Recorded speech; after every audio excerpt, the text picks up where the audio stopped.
জয় মা শীতলা মায়ের জয়, জয় মা শীতলা মায়ের জয়। আশা করি তোমরা সকলেই ভালো আছো, আর আমরাও খুব খুব ভালো আছি। বড়োদেরকে প্রণাম আর ছোটোদেরকে অনেক অনেক ভালোবাসা দিয়ে আজকে নতুন একটা ভিডিও নিয়ে হাজির হয়েছি। আশা করি এই ভিডিওটা তোমাদের খুব ভালো লাগবে, তা পুরো ভিডিওটা দেখবে, কেউ স্কিপ করবে না, ঠিক আছে? তো দেখো, আজকের এটা হচ্ছে আমার শ্বশুরবাড়ির পাড়াতে শীতলা পুজো হয়েছিল, সেয়ারই একটা ভিডিও তোমাদের কাছে ছোট্ট করে শেয়ার করেছি। কিভাবে আজকে সারা দিনটা কাটালাম সেটাই তোমাদের সাথে শেয়ার করলাম। তো দেখো, এখানে আমি চিড়েগুলো বেছে নিচ্ছি। তো আমরা সকাল সকাল আজকে টিফিন করব হচ্ছে চিড়ে দই দিয়ে টিফিনটা সারবো আজকে, যেহেতু ঠান্ডা। আজকে রান্নাও বন্ধ, কালকে রান্নাটা করে রেখেছিলাম। তো দেখো, এখানে আমি চিড়েগুলো বেছে নিচ্ছি। আর চিড়েগুলোর মধ্যে না ধানের তুষগুলো থাকে, ওই কারণে বেছে নিতে হয়, নাইলে ওইগুলো মুখে পড়লে না একটা বিরক্তকর ভাব লাগে। তো এখানে আমি ভালো করে বেছে নিচ্ছি, নিয়ে আমি কিন্তু ধুয়ে নেব 2-3 বার করে। তো চলো দেখতে থাকো, আর আজকে সারাদিন কিভাবে কাটাই সেটাই তোমাদের সাথে শেয়ার করব। তো কেউ স্কিপ করবে না, পুরো ভিডিওটা কিন্তু ফুল ওয়াচ করে দেখবে।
তো দেখো, এখানে আমি চিড়েটা ভালো করে ধুয়ে নিয়ে আসি, আর এইদিকে হচ্ছে দুপদের সন্দেশ নিয়ে আসি, আর দই নিয়ে আসি।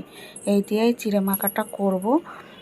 আর সামান্য একটুখানি লবণ ফেলেছি। তো তোমরা কে কীরকমভাবে খাও চিড়ে মাখাটা বলো, কিন্তু আমি এইভাবে মেখেছি। আমার ছেলে কোনো দিন এইভাবে খায়নি, ওর কী বলো তো, এইগুলো শেখানো হয়নি, ওর জন্য না ও এইগুলোতে অভ্যস্ত না। তা খেয়ে বলে, মা বেশ ভালোই লাগলো।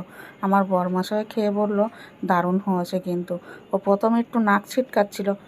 এরমভাবে মেখো, সে তো প্রসাদ আনছি বাবা, এইটাই তো খেয়ে দেখো না কেমন লাগে, যদি খারাপ লাগে তোমার খেতে হবে না। তা খেয়ে বলে ভালোই হয়েছে।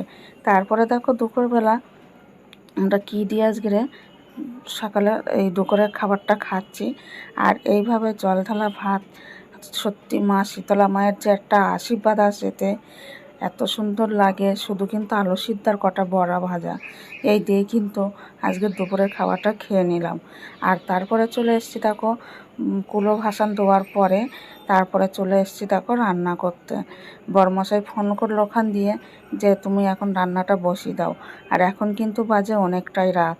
তো দেখো, এখানে আমি সয়াবিন আর ভাতই করব, আর কিছু করব না, কেননা যেহেতু 9টা বেজে গেছে, এখন রান্নাটা বসাচ্ছি। আর আমি যদি অনেক কিছু করতে যাই তো অনেক দেরি হয়ে যাবে, ওই কারণে। তো দেখো, আলুগুলো প্রথমে ভেজে নিলাম, আর সয়াবিনগুলো কিন্তু আমি গরম জল করে সিদ্ধ করে নিয়ে আসি।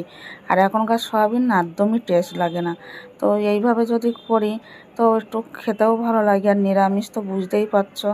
তো এখানে আমি গোটা গরম মশলা, তেজপাতা, জিরে আর একটা শুকনো লঙ্কা ফোড়ন দিয়ে দিয়েছি। তারপরে দেখো, টমেটো কুচিয়ে রেখেছিলাম, সেই টমেটোগুলো কিন্তু আমি তেলের মধ্যে দিয়ে দিলাম। কেন বলো তো, আজকে কাঁচা লঙ্কা দিয়েই রান্নাটা করব।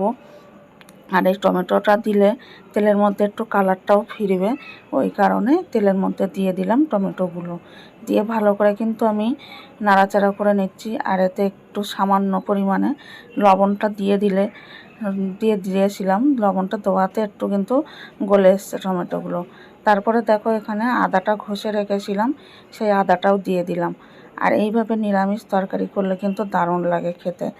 তো এখানে দেখো আমি সামান্য একটুখানি ওই যে লঙ্কাটা বেটে গুঁড়ো করেছিলাম সেই লঙ্কার গুঁড়ো দিয়ে দিয়েছি। মানে একটু ঝালটা মনে হলো কম কম হবে। আর জিরের গুঁড়ো আর নুন হলুদ পরিমাণ মতন দিয়ে কিন্তু আমি ভালো করে কষিয়ে নিচ্ছি। আর নিরামিষের দিনে সয়াবিনের তরকারি হলে কিন্তু আর কিছুই লাগে না। আর যেহেতু একটা রাতের খাবার, তো রাতে যাই হোক একটা হলেই হয়ে যায়। তো দেখো আমি তারপরে সয়াবিন আলু সব একসাথে দিয়ে আর কাঁচা লঙ্কাগুলোও কিন্তু দিয়ে দিলাম। দিয়ে ভালো করে আমি কিন্তু তরকারিটা কষিয়ে নিচ্ছি। তো দেখো তারপরে দেখো কষানোর পরে আমি কিন্তু জল ঢেলে দিলাম, দিয়ে ঢাকা দিয়ে দেবো। তারপর ফুটে আসলে দেখো একটু গরম মশলা দিয়ে নামিয়ে নিয়ে আসি। আর তরকারির কালারটাও কেমন হয়েছে বলবে বন্ধুরা, খেতেও কিন্তু দারুণ হয়েছিল। আর যেহেতু এক তরকারি করা হয়েছে ওর জন্য একটু ঝোল ঝোল রাখা হয়েছিল। তো এটা তো গেল পুজোর দিনের। আর তারপরে হচ্ছে ভোগের আয়োজন ছিল। তো যেহেতু ওটা শনিবারের পুজো ছিল আর এইটা হচ্ছে বুধবারের দিন, মানে আজকের এটা ভোগের অনুষ্ঠানটা হলো। আজকে বলতে এটা ভিডিওটা তোমরা কালকে পাবে। তো বুধবারের দিন ভোগ খাওয়ানোর আয়োজন থাকে ওখানে। তো ভোগেরই আয়োজন হচ্ছে ওখানে। আর আমার কর্তামশাই গিয়ে ওখানে গিয়ে একটু ভিডিও করে নিল, সেটাই তোমাদের সাথে শেয়ার করলাম। আর এখানে ভোগের কি কি হচ্ছে সেটাও তোমাদের সাথে সবার লাস্টে শেয়ার করব। তো চলো দেখতে থাকো। আর দেখেই একটু একটু মনে হয় তোমরা বুঝতে পারছো যে কি কি হচ্ছে এখানে। তো যখন খাবো তখন তোমাদের সাথে শেয়ার করব, মানে কর্তামশাই নিয়ে আসবে।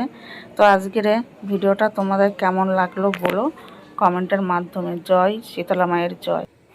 দেখো ওখানে হয়েছিল রাইস, ফ্রায়েড রাইস আর আলুর দম নিরামিষ। তো এখানে ব্যাগে করে নিয়ে আসছে তোর ঠাকুরের ভোগ। তো দেখো মনে হচ্ছে কি বলতো বিরিয়ানির মতন কালার লাগছে, মানে মাখামাখি হয়ে গেছে তো আলুর দমের সাথে, তো তার জন্য এরকম লাগছে।